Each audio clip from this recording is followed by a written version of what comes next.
cool today. There was a one-step process to go live. I totally wasn't prepared for that. So we are live. It is 2021. It is April. We have definitely some babies here. I'm not sure who it is. I don't think Rebecca has babies with her, but if you have babies, if you can mute them for a moment, it might be Ed's. I'm not sure. But this is your Grateful Realtor, and we are live. It is Celebrate Your Success Sundays. We are here with an awesome crew. And why are we here? Well, this is where top professionals go to learn, earn, give, and grow. And this place is popping. If my co-hosts can let people in, because there are more people than I can manage, and I'm kind of like hosting right now, and I'm kind of excited. And I'm kind of excited because we have a great topic tonight. We have a great topic, and we have Sandy Fetter here, and he's going to show us about how you can handle your creditors like a pro. And what's really awesome about Sandy is that he's not just your ordinary attorney of 30 years in the business. He's a business attorney, and he's got a law firm. He's also the founder of a coaching business, and he's a business trainer, and he's amazing. And I asked him to be here tonight because I, your Grateful Realtor, am on a mission to help sell a minimum of 1 million homes in my lifetime to eradicate domestic violence. And I know that one of the biggest reasons why people get a little bit angry in their household is when they're arguing about finances. What I also know is that one of the biggest reasons why people don't leave a household that is not healthy is because they can't afford it. So we have Sandy here to help show us, how do we deal with those messy creditors? And I dealt with them, and I know I wasn't able to get through without my credit repair specialist. And I do know that he used a lot of prayer, a lot of faith. And I do know that what Sandy's going to deliver tonight is magic.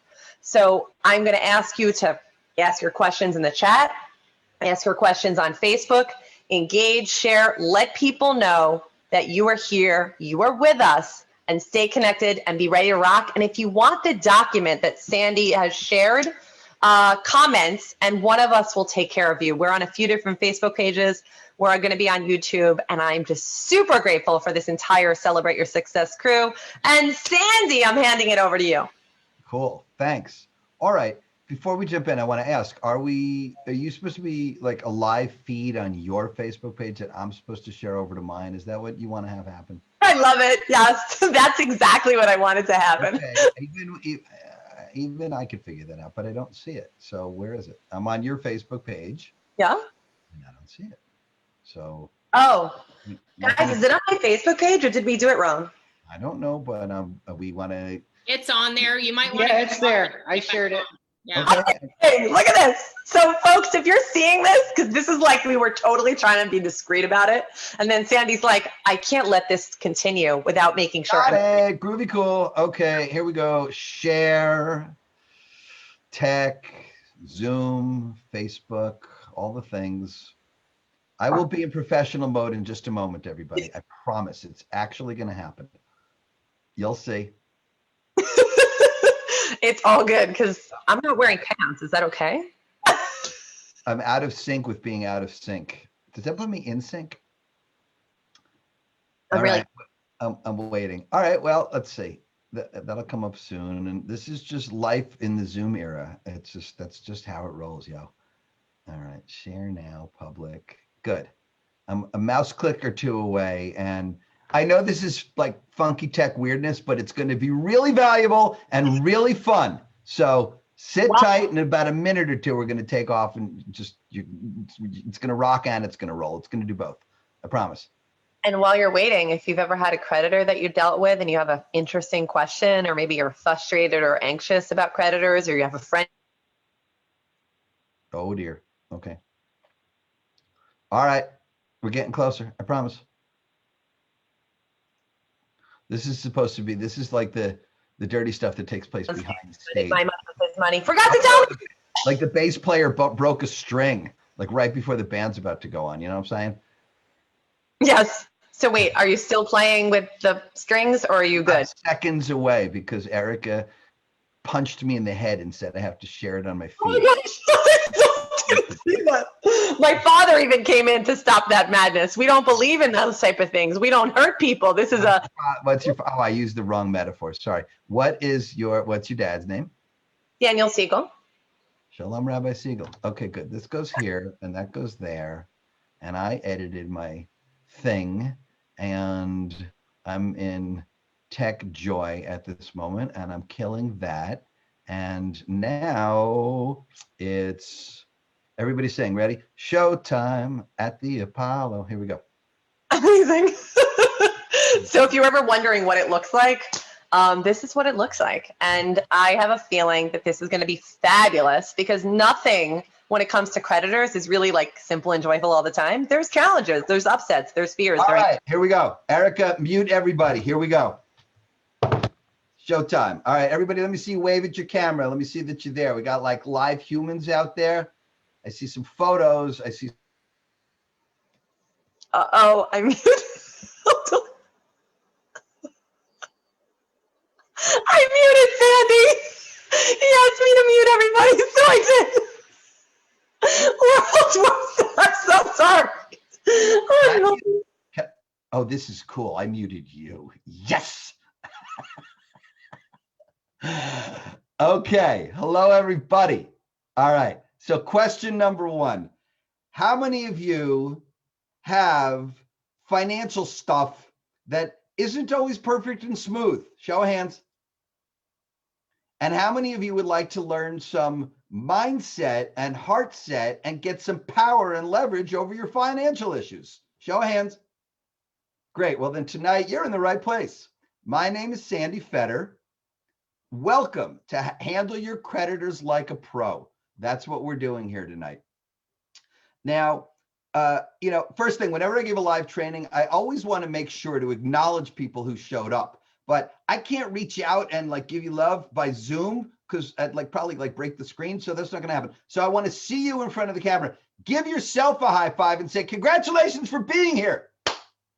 Congratulations for being here. Excellent. All right, good. I want to thank Erica for inviting me and for including me as part of your group. I'm really, really committed to make this as valuable as possible and as fun as possible.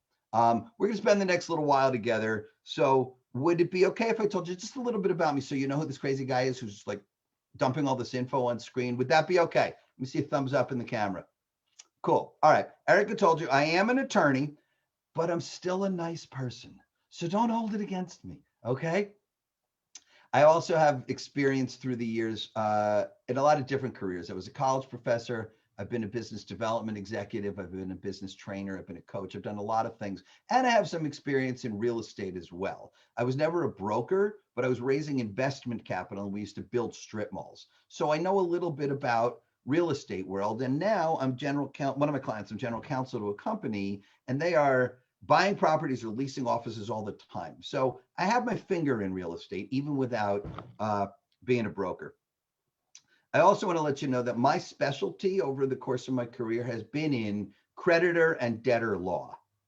Previously, I was the director of litigation for a collection law firm, and my clients were owed hundreds of thousands or millions of dollars, and I was on the collection side, and I have to go after debtors. And then flip side, for the past about 5-6 years, I've been on the debtor side. Okay, so I represent distressed businesses that are in over their heads in debt, and I help them work out their crap and live to fight another day, or else I refer them to bankruptcy attorneys. But my job is to prevent that from happening. And in the same way that the best criminal defense attorneys are former prosecutors, the best debt defense attorneys are former collection attorneys. So I just want to let you folks know I've done both, and I'm here to help you, okay? And also humbly, I've had some debt in my life, and I've had to represent myself and handle my creditors. So I kind of have this under control, and I really want to make this as valuable for you as possible, okay? I got to get a little bit of the legal disclaimer crap out of the way first, and I just need to say this in a sentence. I am not your attorney.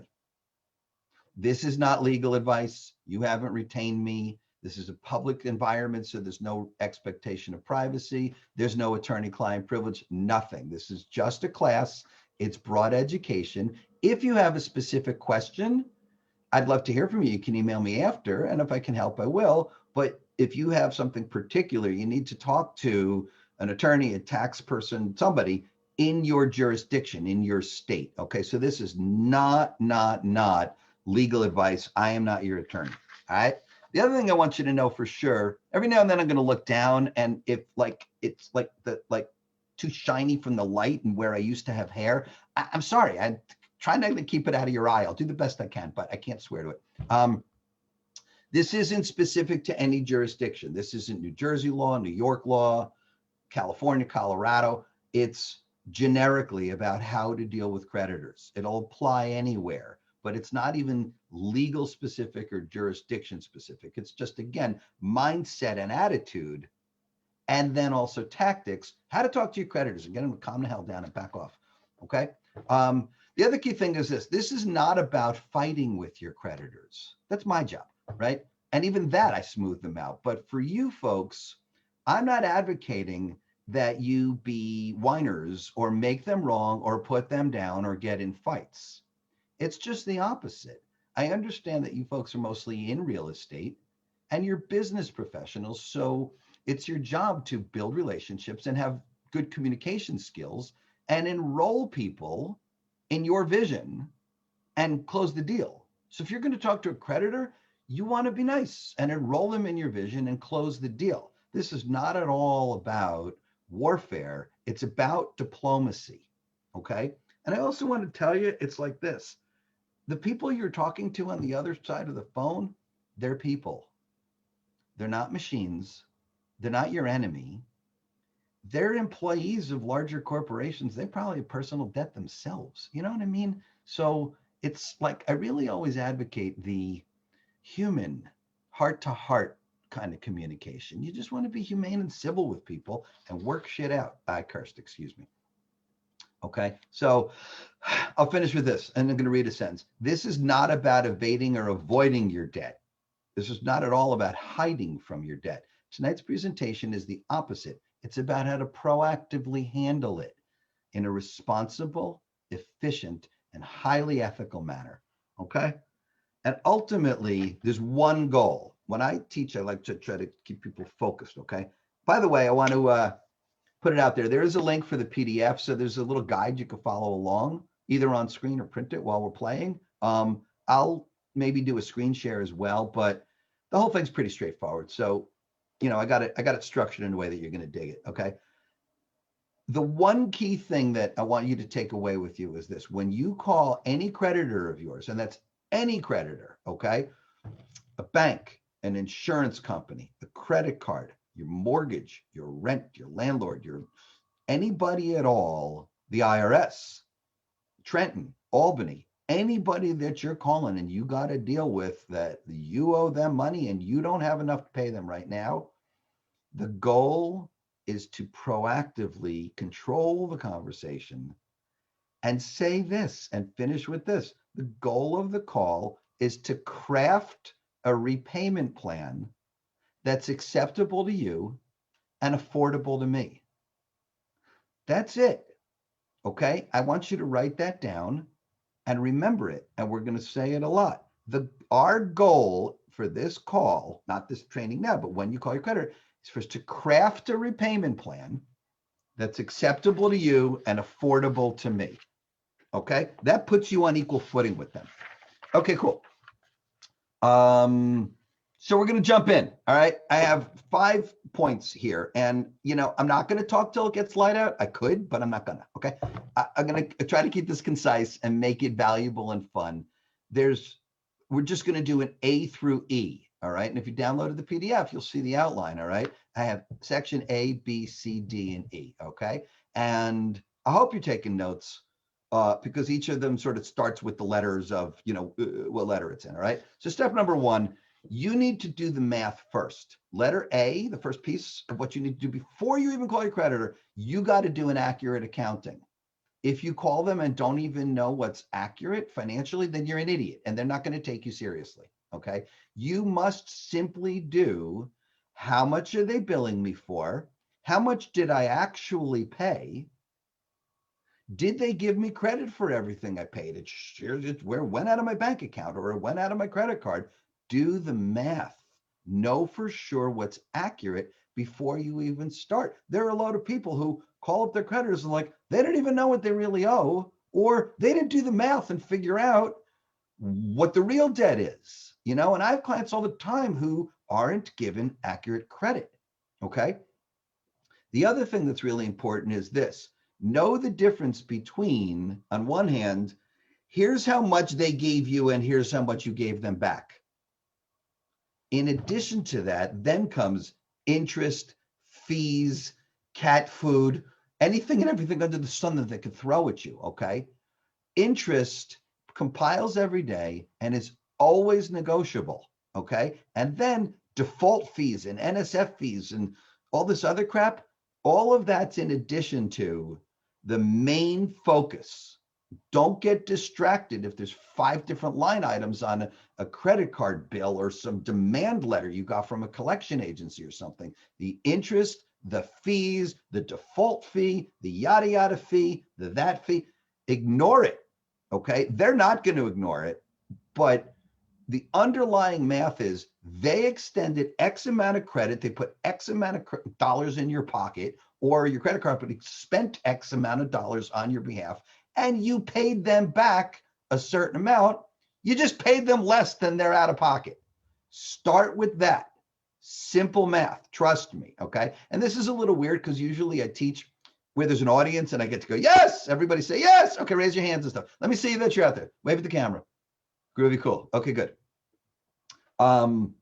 So unless you can prove how much you actually owe, you're going to have to go with their numbers. And their numbers are frequently one or both of the following: inflated or wrong.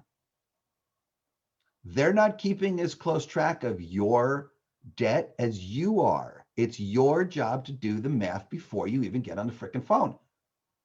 Be accurate. It's not that hard. It's just math. Go through the bills, go through your bank statements, go through the credit cards where you made payments, add up what they say that they owe, add up how much you paid them, subtract the two, get to a real number that you actually owe. Okay? That's all of Section A. But I just want to tell you this. For each one of these sections, I'm going to tell you what letter it is, what it's called, 2-3 minutes of teaching on it, and then there's going to be a golden nugget at the end of each one. I'm going to give you one high leverage tip, one that's like, oh, wow, look, that lawyer guy gave me this really useful thing to take with me and use in the future. Cool. So I'm going to give you each a golden nugget. Who likes golden nuggets? Thumbs up. Nathan, buddy, come on now. All right, good. I just told you to get the math accurate. And with that said, interest is like LSD. There's no getting it right ever. It never gets pinned down. It changes every day. The interest rates you're paying on probably a lot of your debts is like insanity, if not usury. It's kind of like you can't ever get to, I just told you to get to an accurate number, and then you probably can't get to an accurate number anyway. That's my point, all right? So the golden nugget number one is this: 5% or less is marginal. Don't try to pin it down to the penny. Do your best. Make sure you get credit for payments that you made before you call them.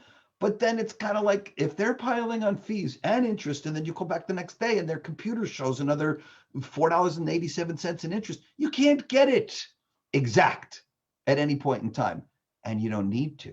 So I said before, mindset, don't feel like you have to be your own forensic accountant, okay? Sandpaper around the edges. 5% is marginal. Get close enough for rock and roll. Agree on a number, and then going back to what I said at the beginning, your goal is to craft a repayment plan. Okay, that's the key thing. So that's part A. I'm gonna try to keep it brief. I guess that was, I don't know, 4 or 5 minutes, but now we'll just jump ahead. I'll keep going unless, does anybody maybe you want to put questions? Look, somebody wrote, I've been there. He speaks the truth. That's funny. Okay, cool. Part B, and this is maybe the most important thing here. All right, B stands for be bold. Let me see 2 punches. Be bold. 1, 2, 3. Be bold. That was lousy. How are you going to like save the world and become zillionaires if you can't generate any energy? 1, 2, 3. Be bold. Yay. All right, good. You are proactively initiating this conversation. You're not waiting for your creditors and the collection chimpanzees and the credit card company or whatever to call you. No, you're a badass. You're calling them. You call them. Hi, this is Joe. This is Mary. I owe you money. Let's deal with it. You don't have to chase me. I'm calling you. Get your attitude on. Get some game on. Be bold. Not arrogant. Don't be a dick, but be proactive and professional. Those are two pro words. Proactive, professional. You initiate the call. I want you folks to get courageous and confident with this stuff because you are going to, first of all, do the math before you call them. And you're also going to have some hot tips and golden nuggets that that crazy lawyer gave you on that Sunday night on Erica's thing. So you're going to handle this. Okay. So listen, recognize this. This is the context in which you're operating. Okay. Number one, your creditors have a problem. And you're a professional. You're out to help them solve their freaking problem. You know how when you're in broker land and you're doing your real estate thing, you're service oriented, you're heart oriented, you want to solve people's problems, right? Your creditors have a problem. Your shit showed up on their screen and there's a red mark next to your name. Oh dear, I have to call this person or that person. They have to go after you, but it's kind of like they don't want to fight. They don't want flack. They probably have personal debt and a backache of their own. You know what I mean? Just be humane with them. Help them do their job. You be the pro. You own the conversation. Okay? And this is like some Obi-Wan Kenobi Jedi shit. Switch it around on them. You be the professional who initiates it. Call them and offer to pay them. Number two, these people are nowhere near as powerful or scary as they seem. They're just not. They're not. And you don't have to be a lawyer to call and handle your debts. Be a pro, be nice, be solution oriented. Don't call them and whine and bitch. Don't call them and say, oh, you didn't give me all the right credit, or I owe 47 cents less than you say that I do. None of that. It's like, here's the deal. Here's what I actually owe. Your numbers are a little off. I could follow up with an email after and I'll show it to you, but I'm telling you honestly, I ran the math. Here's how much I really owe. Here's how I'm going to be able to pay it. Just, you know, like that. All right. The worst case scenario, this is real mindset stuff. I want to see everybody go like this.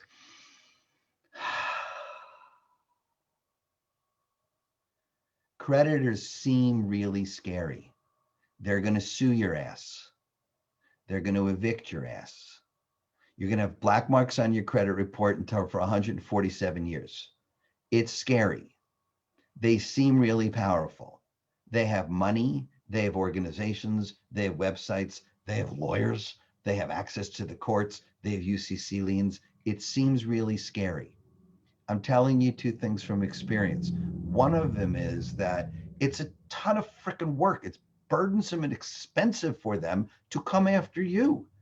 Okay? They have to send it to a collection agency. They got to give part of what the collection agency collects to you. I mean, to them, right? So they earn less. They make less if a collection agency is to go get it. And then if it goes to outside collection counsel and they got to sue your ass, that takes a long time. It's a lot of work. And the attorneys eat a chunk of whatever they recover. So if you owe 10 grand, by the time attorney collects it, the person who you owe the money to, they get 7. It sucks. So they don't want to have to refer it out. They want their own account receivable department to collect the freaking money. They don't want to send it to the collection agency. We're going to send it. No, they're not. They don't want to do that. You could do them a favor by helping them prevent that from happening. You could stop them from having to send it to a collection agency. You could stop them from having to send it to outside collection attorneys. They don't want to do it. It costs them money. Do them a favor. Help them not do that. Right? And then the other thing is this, whether it's foreclosure on mortgages or landlord-tenant court on rents, it takes a long ass time to evict anybody. So don't be afraid. If you are dealing with a foreclosure matter or a rent matter, don't think for a second they're going to padlock your shit and lock you out in 2 days. It doesn't work that way under the best of circumstances. But now there's COVID. So I can talk about the state of New Jersey where I reside and practice law. The governor instituted a statewide moratorium on evictions a year ago. And it's probably the same under Cuomo. And probably I talked to somebody in Florida today. It's the same thing. They're not going to kick you out of your house or your office. They're not going to sue you on your credit card. The IRS is all jammed up. They don't even have enough people going to work. There's COVID in Virginia and whatnot. It's just kind of like, let go of the fear. This section B is be bold. I'm giving you the real. From 30 years in the trenches, your creditors are nowhere near as powerful, fast, or scary as you make them out to be in your own mind. This is Obi-Wan Kenobi Jedi mind trick stuff. I am not kidding. Do not be afraid of them. Now, you don't want to be a dick and overpower them. That's inappropriate. You just want to be a professional and handle stuff. All right. And then the last thing is this. The actual human being, right? We're all humans on here except that cat. The actual human being on the other side of the phone is just at work. They're just at work. It's not their money. It's somebody at a cubicle with a freaking headset making their 37 grand a year. You know, they have zero emotional anything in you paying up at the first level. If they work in the AR department, in the collections department, maybe they get a little incentive. Oh, if you collect $10,000 this month, we'll give you an extra $100 or some little something. But for the most part, these are just regular folks on a fixed salary. Now, when you get to collection agencies and the attorneys, then they're on a contingent fee. Then they do get paid based on how much they collect from you. That's why they're more aggressive, okay? A high priority for you is to keep it in-house. You want to deal with your creditors directly before it escalates to the point where they can't get in touch with you. You didn't call them. They're not collecting your money. Your receivables are 6 months old. They got to send your shit out of house to go get somebody more aggressive to do it. And then it's harder and it's worse. Then you need somebody like me. But my point is, when you call the credit card company, the bank, the insurance company, if you get a human on the phone after 2 hours at the IRS, whatever, if you get a person, they're just at work. They're sitting in a cubicle with a headset and making just enough each month, each year, and they probably have debts of their own. So they can't admit this to you, but they probably got sympathy for you a little bit, okay? And not only that, now it's freaking COVID. So they're like remote and they're on their phone at home and the kids screaming and homeschooling on the laptop and shit. It's kind of like, it's a person. Don't be afraid. Be nice. Call a person. Hi, how's your day at work? Be nice. And again, I'm going to say this at the end of each section. You must propose solutions. You cannot just show up and go, oh, I don't know it. I don't have it. I don't have it. And then tell your whole freaking story. Like, you know, my this happened and the dog ate my homework and I got COVID 7 months ago and I'm having a really tough time. Okay, that's all of what led you up to here. What's the solution? They understand you have a hardship. They know that you got in debt. Why you got in debt? That's sad, but it's not directly relevant to fixing the problem. Call these people. You have to put money on the table. You have to come up with a solution. Otherwise, there's nothing to talk about. Or else their solution is to aggressively come after you and eat your bank account. That's not the preferred solution. So if you're going to come up with an alternative solution, what you need to do is come up with an alternative solution. You have to be proactive and say, here's what I owe, here's what I could do, and then talk shop. But I'll repeat for myself. All right. This section B is be bold. That's what we're talking about. Be bold. All right. So the golden nugget. Golden nugget time. What's a golden nugget? No? Good. It's not David and Goliath. They are not that powerful. They're really not. They're just people who have a job to do. And if they're calling you to pay your bill, then they have thousands and thousands and thousands of people who owe taxes, medical copays, this and this and that and that. Okay. You're just the next screen that popped up. You hear what I'm saying? It's not personal. Okay. So it's really not David or Goliath. They're not that powerful, or else It is David and Goliath, and David won.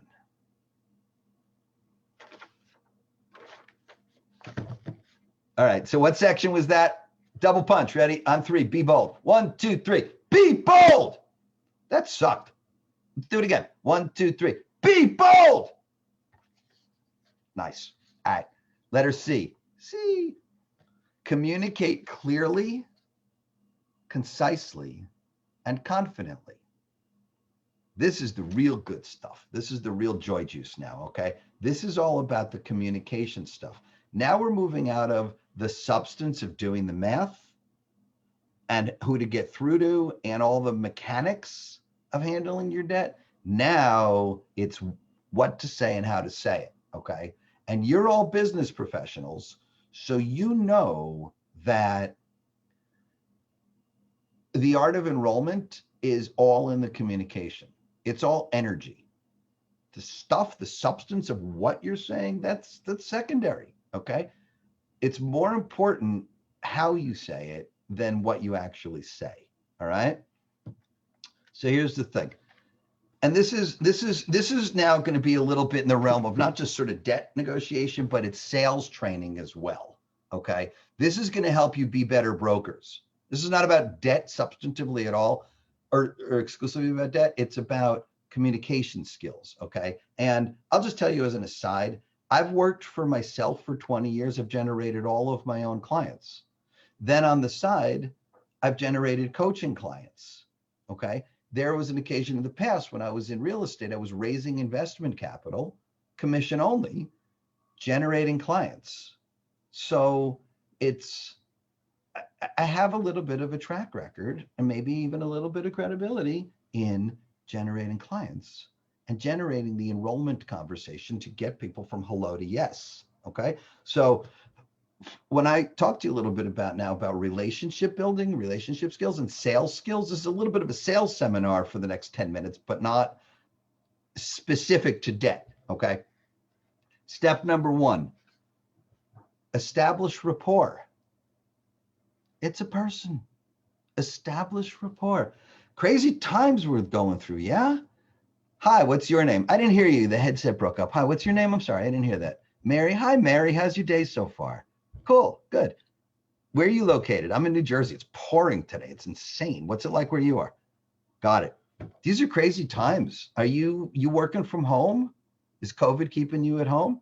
You have kids? How's it going? Just be a person. Make a relationship happen. That first 20 seconds is going to buy you a ton of goodwill, because Mary, sitting in her cubicle or at home with her kids, spends most of her day having people go, I don't know you anything. Why are you calling me? You know what I mean? It's kind of like, right? Be nice. Be a person. Okay? Say something nice. Say something nice. I cannot tell you how well this works for me. You know, I'm disarming because I'm charming. You digging me? Listen to me. I say to people, I hope you and your family stay safe. I hope you don't experience too much difficulty. I hope COVID bypasses you in your home, okay? You know, if you're a religious person, you want to bring the Almighty into the conversation, that's good. That's pleasant. Not as a tactic or a tool, only if it's authentic for you. But every now and then I'll get like church ladies down south and I'll say, I hope you have a blessed day. And I hope God blesses both of us and we have a successful phone call. And they're eating out of my hand, you know? And I mean it. I'm not doing it to manipulate them. All right. So you're nice, you establish rapport, you showed up as a human being with a solution, not a whiner with a problem. And then it's like, okay, Mary, let's talk about my account. Do you have it up on screen? Do you need my account number? Are there any challenge or security questions you need me to go through? Let me help you do your job. So let's both get on the same page. What do you need from me in order for us to be able to discuss this? Start there. And then it's like, how much do you show as owing right now? And because you did your math in advance, you know what you really owe, or you're pretty damn sure, close enough, within 5%, right? If you agree, then you could bypass to the next step. You say, okay, great, that's what I have too. And agree, and they're like, oh, good, this person agreed with me. I had another fight on my hands. If you disagree, nice. Oh, my math is a little different. Not, you're wrong. That ain't it. My math is a little different. Now listen to this magic question. Listen to me. You listening? Thumbs up. Anybody with me? Rebecca, you having fun? Are you having fun? Cool. Okay, good. My math is a little different. Would it be okay if we reviewed the numbers first, and then I'll be able to propose a solution? Who's going to say no to that, right? It's an enrollment question. It's nice. It gets them to release all kinds of happy hormones. They get to say yes. Would it be okay? Not, you're wrong. I have to, you didn't give me $37 of credit 7 months ago. None of that. Would it be okay if we reviewed the numbers first, and then I'll be able to propose a solution? And they're going to go, okay. And then they're listening to you and you're leading the conversation. All right. And then you go ahead and lay it out. Rational, calm, dollar specific. Nobody cares about how you got jammed up or what your hardship story was. Or at the very least, 20 seconds. 20 seconds. My kid had COVID. I broke my leg. I was in a car accident. You know, the business went under. I had a partner who robbed me blind. I had to close the restaurant. It sucked. Something in a sentence or two, not psychotherapy with a debt collector. You with me? Good. Okay. Now I'm going to teach you something magic. Okay. Here's the golden nugget. Golden nugget time. Thumbs up. Yay. All right. There is a spectrum.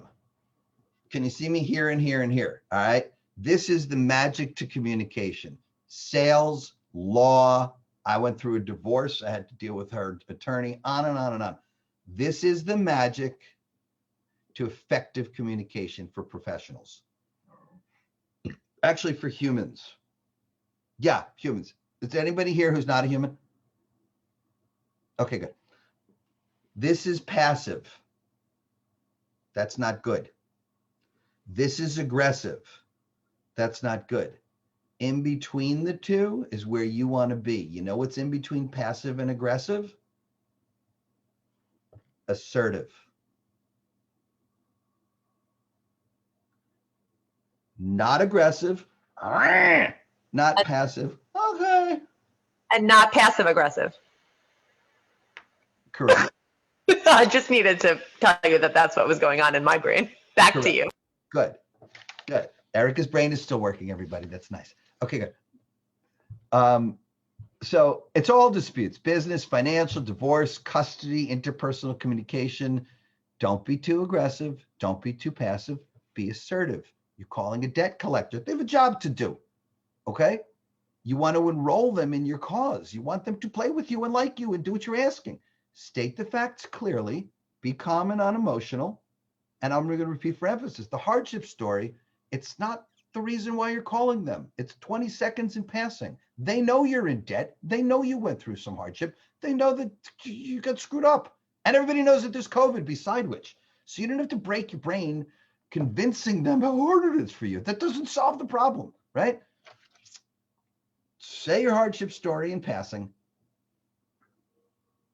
Assert the facts.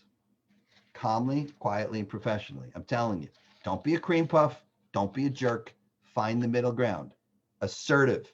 Assert the facts. I promise you, this will buy you a ton of goodwill and a ton of discounts. Okay.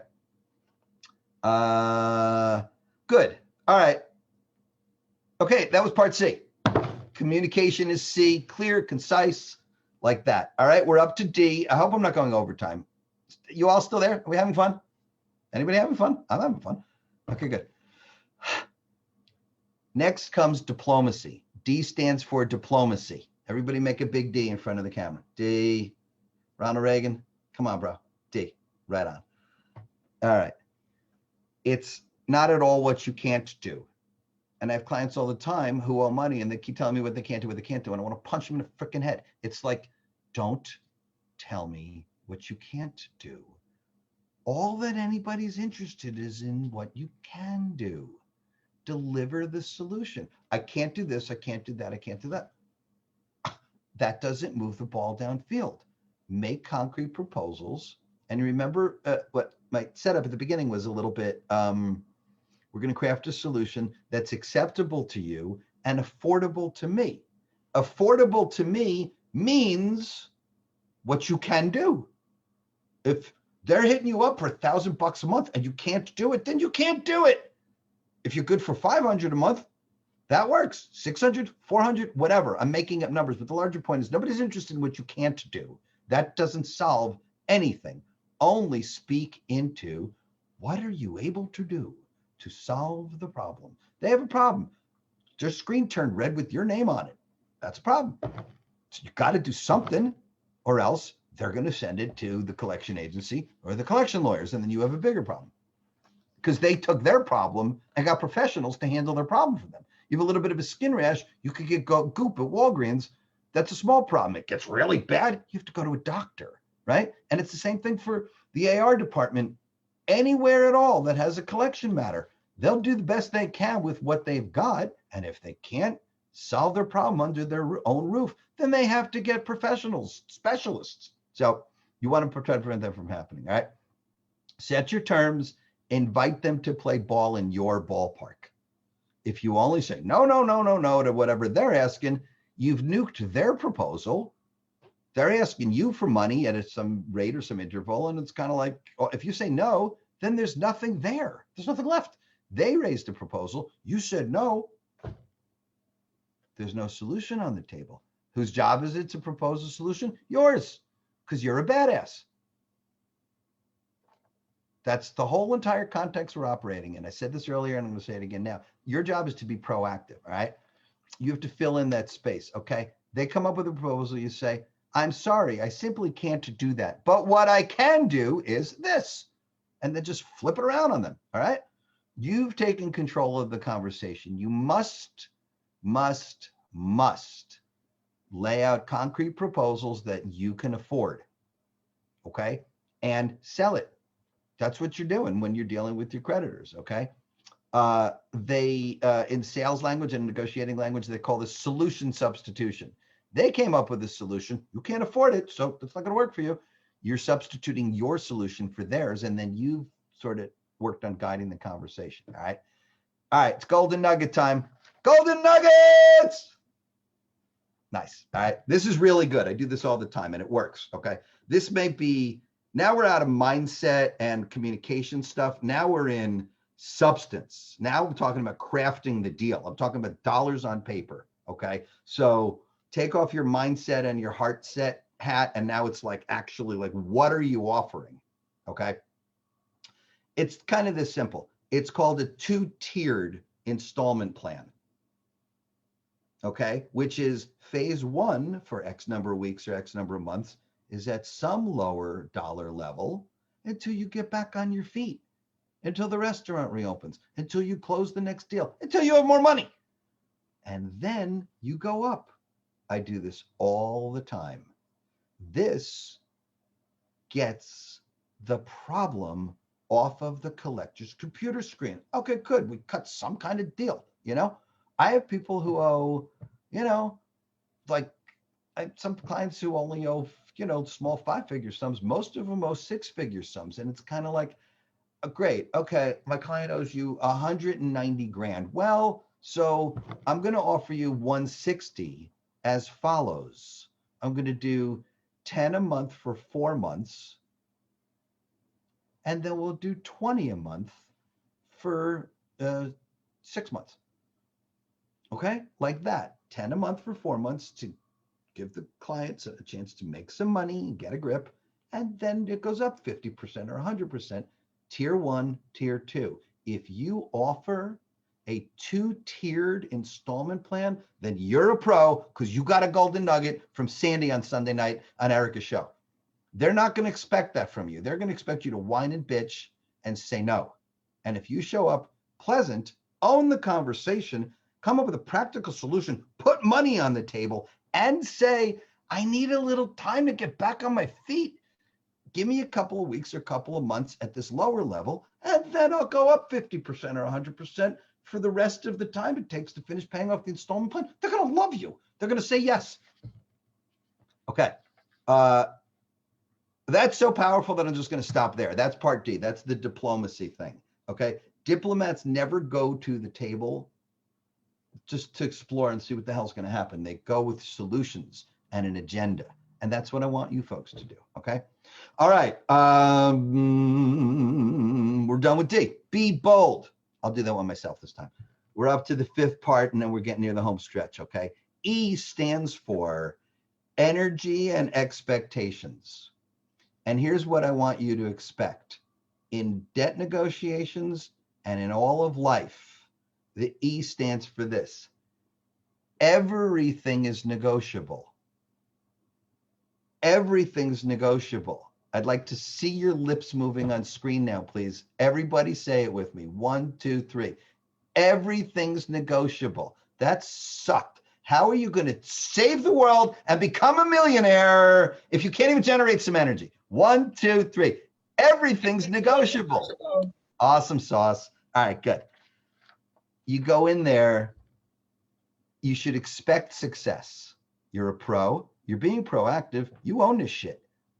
Expect to succeed. You don't need to be afraid of them anymore because it's just a human in a cubicle with a headset. And you're just like a number on their screen that turn red. It's just like, just solve their problem for them. Own it. Number 2, ask questions. The person who asks more questions in a conversation leads and runs the conversation. You ask them questions. Make them do their job. Don't be a dick about it, but make believe that they work for you. You're inquiring, you're digging in. Well, what's the, when did the interest start running? Or did you process this payment? Well, I see it on my bank statement. Do you see it there? Whatever, ask questions, right?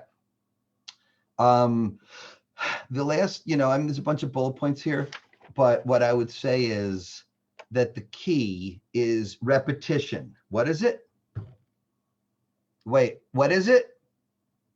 And if you say something over and over, it helps sort of cement it in people's brains. So the key to effective communication and enrollment is repetition. What is it? Can you repeat that, please? Repetition. Beautiful.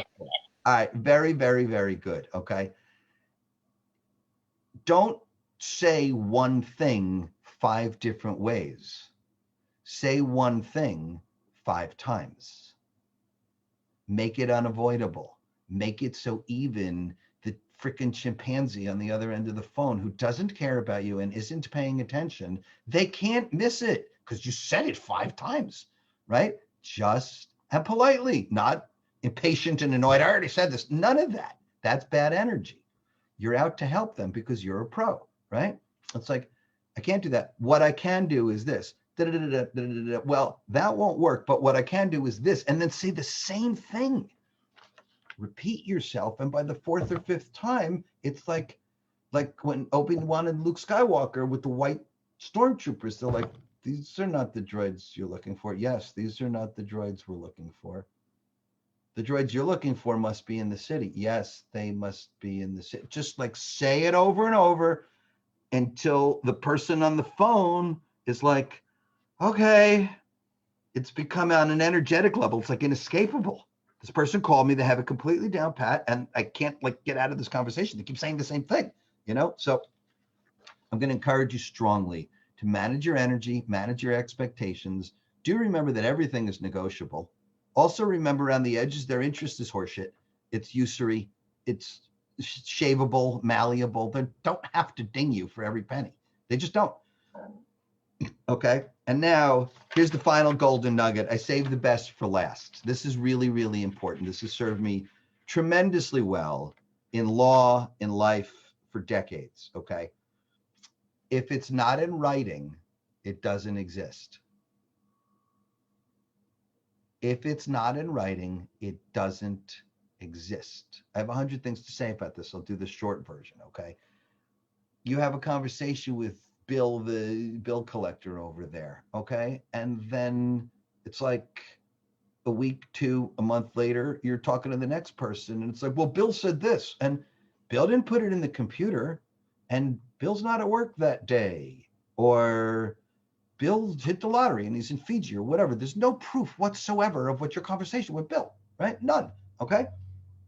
The other thing is this, you and Bill get off the phone, you cut a deal, and then 12 seconds later, Somebody walks in Bill's cubicle and distracts him, or he has to go pee, or he knocks his coffee over on his desk or something, and everything that you discussed is gone. It evaporated.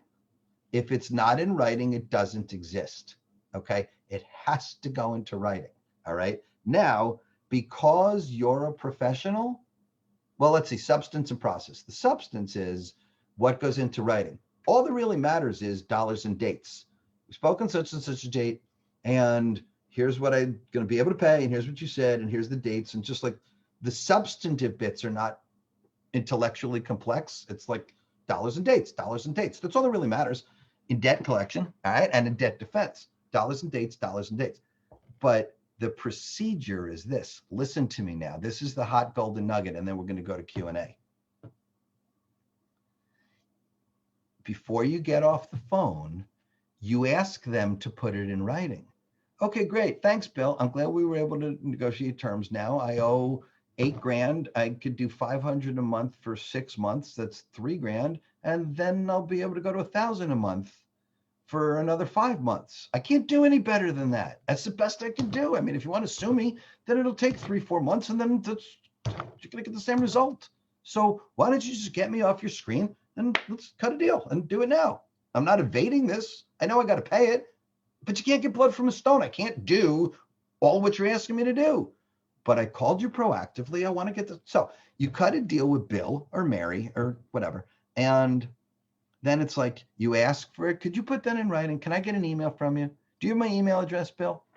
Do you want my fax number? I get e-fax. I'll get it on screen and Outlook anyway or whatever, okay? And then here's the golden nugget. Everybody ready? Let me see you sit up. Because this is the most important thing of the whole entire evening, okay? You do it. You write to Bill. You're the pro. You're representing yourself. Get Bill's freaking email number and then jam it in his inbox. You do it. Bill's not going to do it. Bill's wife called and the kid broke their leg at school, or I spilled the coffee on my desk, or I haven't peed in an hour. Bill's not going to follow up. It's not going to happen.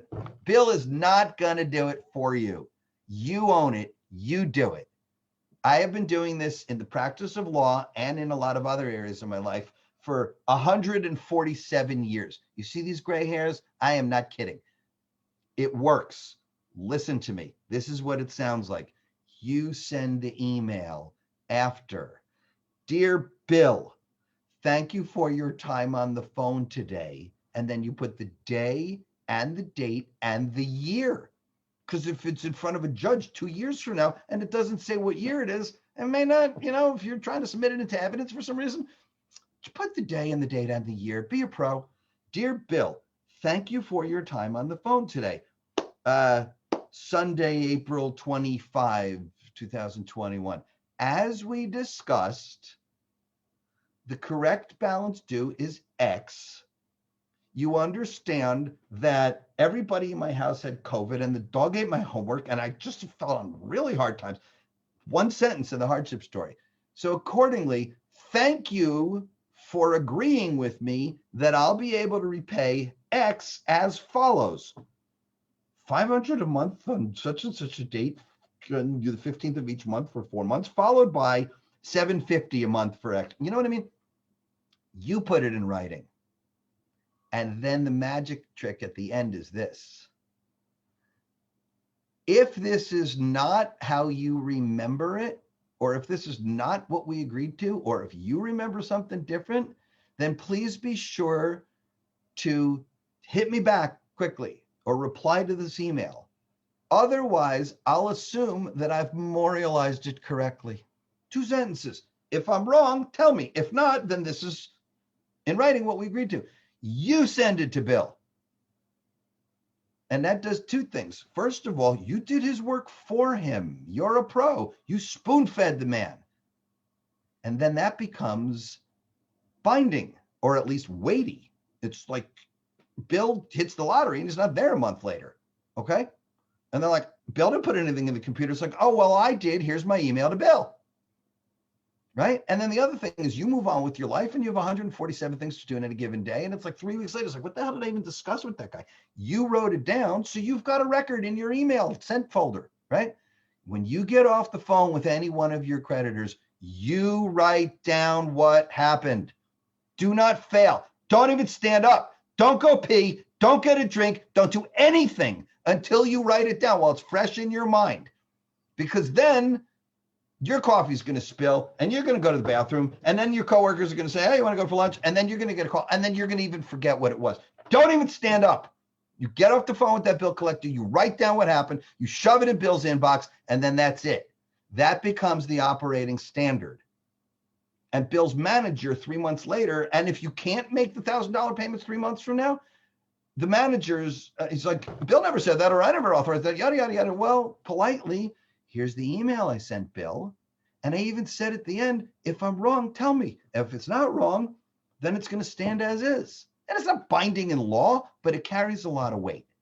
And most of these bill collectors, they're up to their ears. They have 400 people to deal with every hour. They're not paying attention to your shit. You pay attention to your shit. So that's about it. I'm going to sum up and repeat. I inevitably spoke too long. I can't do the short version of this because I just really want to give a lot. You know what I mean? A, accurate accounting. B, be bold. 1, 2, 3. Be bold.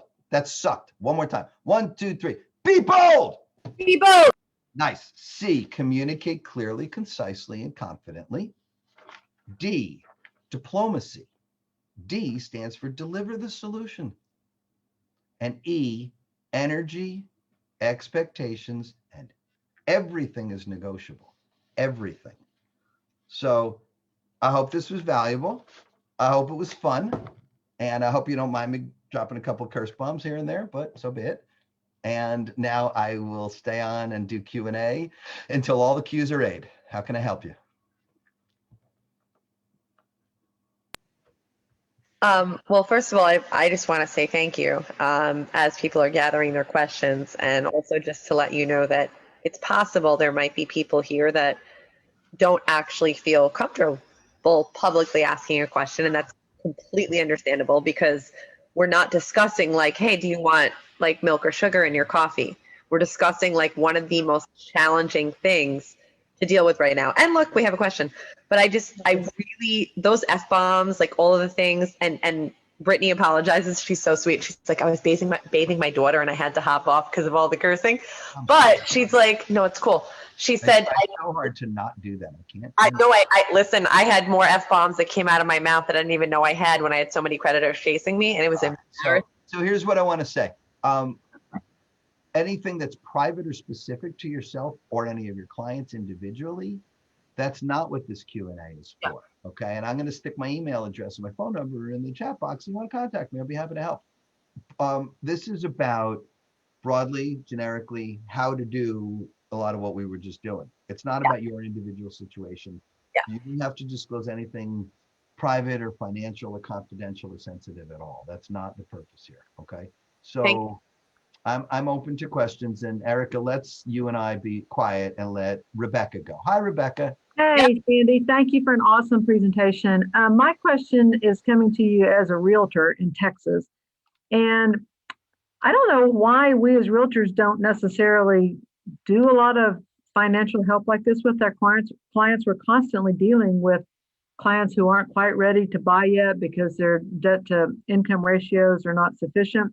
Mm-hmm. However, we do have lenders in the state of Texas that our clients work with who are pretty good about mapping out like a 6 to 12 month strategy for particularly first-time home buyers. And I'm just assuming that they talk about some of these things.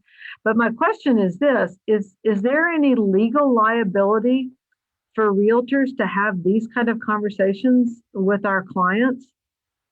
We as realtors are not supposed to practice law. So I want to make sure we know where our boundaries are so that we're not steering people inappropriately. Okay, let me think that through. First of all, every state has a prohibition against the unlicensed practice of law. Right. You can't, and now it's like signing court papers or representing somebody or holding yourself out in front of a judge to be a lawyer. That's like seriously, the Hmm. unauthorized practice of law. Right. To give somebody practical financial advice is not in and of itself necessarily the practice of law, Okay. but you may be skating on thin ice. Okay. Now, I'm not a realtor. I don't know what the licensing requirements are. Okay. Yeah. And if there's stuff that the ethics board in Texas says that you're not allowed to do, don't do it. You know, um, what is valuable is if I give somebody who comes to me and they have an immigration issue, I send them to an immigration attorney. If Right. somebody comes to me and they have an issue with a will, a trust, elder care, death-related issues, I send them to that guy. If somebody has an accident, I don't do injuries at all, like not even close. I send them to an injury guy. So if somebody's asking you for professional advice that you cannot credibly and ethically help them with, you position yourself as an excellent professional by referring them to somebody who can help them. Absolutely. Yeah. Okay. Yeah. Sounds like we're doing the right thing then by sending them to their lender to ask those kind of questions. Because the lender's really the one helping them crunch the numbers for their loan. Right. Sending them back to the lender and also Yeah. say, you may want to talk to an attorney, an accountant, a Yeah. credit repair specialist. Right. You know, just send them to the right person, you know? Yeah. And so that way it's kind of like you're not doing it and potentially exposing yourself to liability, but you're serving your client Sure. anyway. Absolutely. Yeah. Thank you so much. You're welcome so much. And we do have a question I'm asking in a second. And I was also going to say that I think by potentially sharing a little bit of you, like if you happen to have gone through something like, I mean, I had $75,000 worth of credit card debt, 17 creditors looking for money, like I had to file for bankruptcy. All this stuff happens because of a domestic violence relationship. And when I don't walk around like, hey, this is my realtor, I'm your realtor, let's do business together. But if I open their credit report and I'm like, oh, and they're embarrassed or they don't want to share stuff with me and I'm starting to hear what's happening, I'll share. Yeah. And then kind of like, and then I guide them and it makes them feel better because they don't think like I have it all together. Because Remember I said before a little bit about established rapport. Yeah. Mhm. That's another facet of it. When you first get somebody on the phone, don't dive into the substance immediately. It's like, hi, how are you? Where are you located? Nice weather. You working from home during COVID, blah, blah, blah. Established rapport. And then the same thing is an appropriate amount of humility. I mean, if you're a realtor and you're working with somebody that's got credit or debt problems, you could say, you want to know what? I mean, I haven't lived a perfect life. I've had that stuff too. Yeah. You know, it makes you more human. It makes you more approachable. Yeah. And there was a question, which I think as far as being human and approachable, I actually forgot to tell people, number one, about the charity that we're choosing, which I chose yesterday. So I'll share that in a moment because some of you may or may not realize this, that I'm actually going to be. Erica, let's let people ask their Q&A first. Let's not jump into the next thing, if we could, please. I'd really like to have people. We're going to let you. So we have a question, but I'm not going to, it was DM'd to me. So I'll let you handle. Hold on. It was how much is the reasonable amount to offer if $10,000 is owed? Okay, that's an interesting question. Okay, so let's say we're talking about 10 grand, okay? Yep. First of all, it depends whether it's arrears on rent or a mortgage, Mhm. or if it's been a credit card that's piled up. There's a big, big difference, okay? If you have an individual homeowner and you are behind on your rent, that's their income. Or they use your rental money to pay the mortgage on the, you know what I mean? That's very, very different from a large financial institution. So question one is, at 10,000 one place and 10,000 another, they're different animals. So start with that, all right? With that said, the rent or the mortgage, and you get in arrears and you're 2-3 months behind, that's that. I'm going to specify it and then put it aside. And now go back to a credit card company, an insurance bill, like that. So question one is, what are the consequences? How much leeway did they have? A credit card company can string you out for a long period of time if you're making installments. An insurance company can't. They're regulated. They have to terminate you in X amount of time. Like you may not necessarily have to pay in full and get completely caught up, but if you're 3 months behind on an insurance bill, they can't string that out too long. They can't underwrite you or cover you over a certain period of time. So question one is, where is the 10,000 due? Okay. We put rent and mortgage aside. Then is it insurance? Is it a credit card? Is it, I don't know, your $2,700 copay for some surgical procedure and it wasn't covered and you thought it was. So you're in the middle of a fight with the insurance company to pay the freaking bill. But in the interim, the collection agency for the doctor's office is like, you owe $2,700. If you don't come up with it, we're going to have to sue you. You know what I mean? It depends on the nature of the debt and to whom it's owed. And it's always up against keeping it from getting sent out of the house. It escalates from the AR department to outside collectors to collection attorneys. Collection agencies obviously can't sue you, which could lead to a judgment and seizing your bank account, but lawyers can. And there are a great many creditors out there. They don't bother with collection agencies. It's just a waste of their time. If they can't get it done in their AR and collections department, they just send it to the lawyers. So you need to be mindful of what's going to happen if I don't cut the deal. 30 days, 60 days, 90 days, 120 days. What are they going to be compelled to do that I can't control? And the last thing I'll tell you is this: money talks and BS walks. So put some coins in the meter. Do something, okay? Erica and I were on right before we started this Zoom chat tonight. And Erica, you heard me go, whoa, he did it. Oh my gosh, he did it. Remember that? Okay, listen to me for a second. I have a client right now who's owed $172,000. And I spoke to the debtor on the phone today in Jacksonville, Florida, and I prevailed upon him to put some money in the meter to stop me from doing my job tomorrow morning. And usually I represent debtors. In this one, I have a creditor. I just take off one hat, put on the other hat. I'm a collection attorney on this one. And my client's owed $172. That's not a small amount of money, right? What I said on the phone with you before, I'm like, oh, look at that, check it out. He wired 25 grand today. He bought himself a reprieve. He doesn't have the whole 172, but he did something rather than nothing. So what's my point? Call your creditors. If you owe 10 grand, give them $500. Do something rather than nothing, anything at all. And their computer stops blowing smoke. Send money. It buys goodwill. It lets you live to fight another day, even if it's 3 days later. Do something. That's my point. What else? The person who is going to reach out to you more offline for more details, because it's a specific question that I think it would be best equipped to handle offline. Great. So the person who was asking that question is going to reach out offline. And you have added like a ridiculous amount of value. Our shows are normally between 30 and 45 minutes. We're at 74. I'm sorry. No. Did I do that right? 74.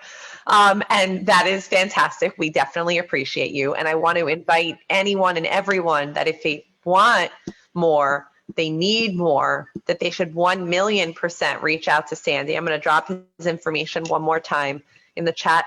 Excuse me. Because I do genuinely, I can attest to having this is huge. The mindset part is huge, and it goes hands in hand Right.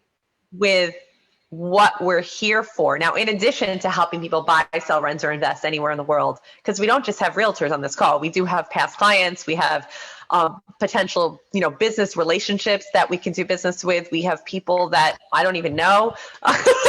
So that's amazing. And then there's people who are watching on social media and will find this later.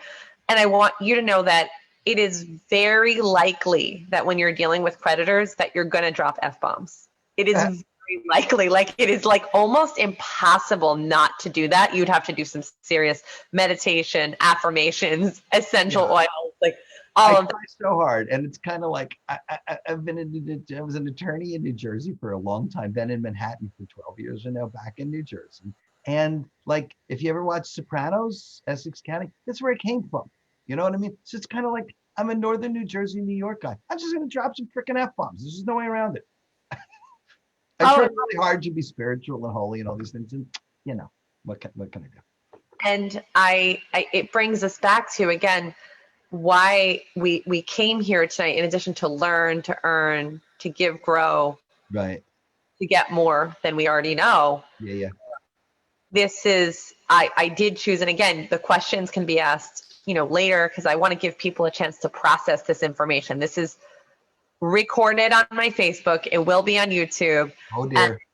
And Sandy will be available for additional information, resources, for hire, for however, and we will be here every Sunday. And I just wanted to, this is a perfect segue into, I chose, and it looks like we even have someone right now who's going to be needs to repair their credit, and we are going to be connecting offline. So connect them with you, and then make sure that you do what you need to do, and then I'm going to help them and their needs. And I am actually committed to, as the director, the founder, as one of the co-creators of this show. And I want to thank Ronnie. I want to also thank Rebecca. I want to thank Sandy. And I want to thank for speaking. And I know that we have new people that are returning, Kim. And I love that, Nate, I love that there's some people I don't even know here. And I love to see you again. Brittany was here, but like I said, she was bathing her child and she had to mute it. But I am on a mission to eradicate domestic violence and to sell a minimum of 1 million homes in my lifetime around the world to make that happen. I will be donating 10% of my gross commission for life, right? Towards 5% towards charity related to domestic violence, and the other 5% towards your charity of choice, as long as it's recognized by the Better Business Bureau, if it's in the States, or if it's not, then we'll talk offline about what it might look like in your country, in your world. And I picked for the next 18 weeks, because 18 means life in Hebrew, I picked a charity that I'm going to be donating every single 5% for me. And you're going to pick the other 5, whoever I'm doing business with. It's the Chiara Franchetti Foundation. And this foundation is actually raising awareness about the dangers of family violence, especially to children, with and outside divorce family court. They seek to create change in conversation, change in the way issues are addressed in family court, and to change media discussion and coverage about family violence and those involved. This was founded by a mother, Jacqueline Franchetti, in memory of her 28-month-old daughter, Chiara, who in July 2016 was court-sanctioned, unsupervised visits, and was shot twice in the back while she slept by her biological father, who then set the house on fire and killed himself. And so the courts thought he was fit to have custody rights. And then while she was in the hands of her father, she died. And that's not okay for me. No. And I didn't really think about it when I first started this, that it's not just the person it's in the relationship, it's also the children who are impacted. And this hits home more than you realize for me. This is an organization that's right in my hometown, but this is whatever starts in New York or wherever it's going to start. She happens to live 2 or 3 towns from me. This is going to happen on, I'm sure, an international level. Once we change laws here, then we can change them in other places. And I'm trying to hold back the tears, because I can't imagine being a mother, losing your 28-month-old child because the court said your husband is okay for custody rights. Well, you're doing great work. I think it's really, really valuable. I know your heart's in the right place, and that's more important than anything. And, yeah. Here's what I want to say. I have COVID. I've been at home for the past 2 weeks, and I was sick as a dog last week. It was unbelievable how devastating it was. I cannot believe how sick I was, and got past the worst of it last weekend. And then for 7 days now, I've had COVID brain. I'm foggy. This is the low energy version of me. I have just been foggy and fatigued. And Erica asked me Thursday to do this, and I'm 8:00 Sunday night, I'm going to be horizontal on the couch. And I said, no, there's something valuable and important to do here. So I needed to force myself to bring my A game, and for the past hour and a half, for the first time in 2 weeks, I forgot that I don't feel well, because I just get to like play and be with people and serve and God willing, shine a little light, So I hope that, more than the mechanics of debt, it's just dollars, it's just money. But it's like the heart and the mind and the strength and the confidence that I want each of you to have. And I hope this was helpful. There's a dignity in helping people get out of debt. People Sure. don't feel good about themselves when they're in debt. And so if we can offer a lifeline of dignity to those folks, I think it's a very valuable thing. Yeah, big time. Thank you, sir. Yeah, thank you. And My pleasure, everybody. we do have, by the way, we did have a speaker who will be speaking again soon. He was actually on here, and there was a lot happening in that person's world, and Ed will be speaking at another time very, very soon. And I'm crying because I do know the impact of what creditors did to me in the relationships of people I love. You're crying because you're a crier. And I'm grateful to be Yeah, I'm grateful to be here. I'm grateful for the opportunity for you to give what you just gave to us, and so that I can listen back and help more people, because you said what I wish I had heard however many years ago that I didn't have. So thank you for that. And my honor and my pleasure. Okay. Yeah. Seriously. We're all doing the best we can. And I just, want to say just Baruch Hashem. May the Almighty bless each of us with success and abundance and joy. thank you so much. What does Baruch Hashem mean? Bless God. Praise God. Thank God. Okay, I mean, I know, but there might be people here who don't know that. Yeah, and then we have a couple every Sunday we're here, and yes, and we have some get well messages for you in the chat. So I see. Yeah. Thank you. And every Sunday we're here, and we're here to celebrate your success, and we're here to add value to your home and to your business. And I want to check in with Rebecca because she probably knows better about the schedule, because people were asking me, and it takes a village to manage this whole thing. Rebecca, are you next week or the following week? I'm signed up for next week, I believe. Okay, that's what I thought. The topic will be compassionate real estate, leading with a servant's heart. Amazing. So compassionate real estate, leading with a servant's heart. Okay, that's Amen. Amen.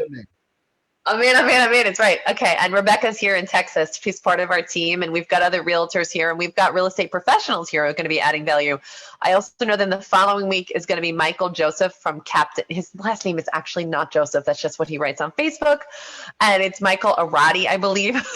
And he was not available tonight, and he will be back in 2 weeks, Mother's Day, adding tremendous value, speaking from Captain Permits and talking about permit work and architectural stuff and getting whole houses ready for sale and making sure if you have to put extensions and all that goodness. I'm not doing a good job explaining what he's going to do, but he'll tell about that. And then the following week, which I would love, Ed, Fiona, I know you miss Ed.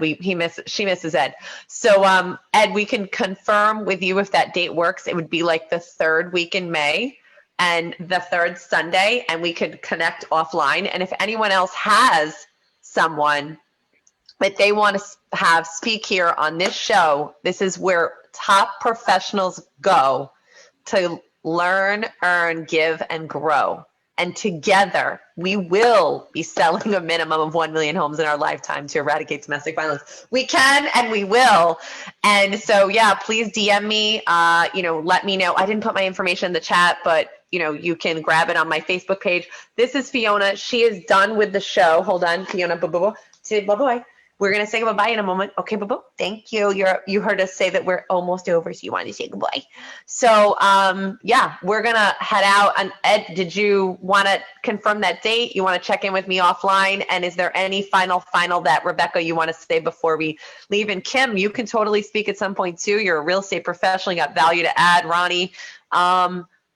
Ed, did you want to confirm that? Lotto? What? Yeah, that should work. Okay. You hear me? We can hear you, You yeah. hear me? Yeah, that'll work. Yeah, the third week in May, that should work. Outstanding. And we are sending beautiful energy to you and your family. Ridiculous amounts of work in the real estate world. I look forward to it. We look forward to having you. So folks, this is your Grateful Realtor. This is the Celebrate Your Success crew. This is Grateful Cat. We are signing off. not for now and not forever. Thank you so much for being here. It's been an honor and a privilege playing with you, creating with you. Excuse me, boo boo. Thank you. And until Rebecca, I said you could add something and then I took over. You're good, darling. Good night, everybody. All right, one more. Be bold on 3. 1, 2, 3. Be bold. Until next time, folks, have a beautiful evening. Bye.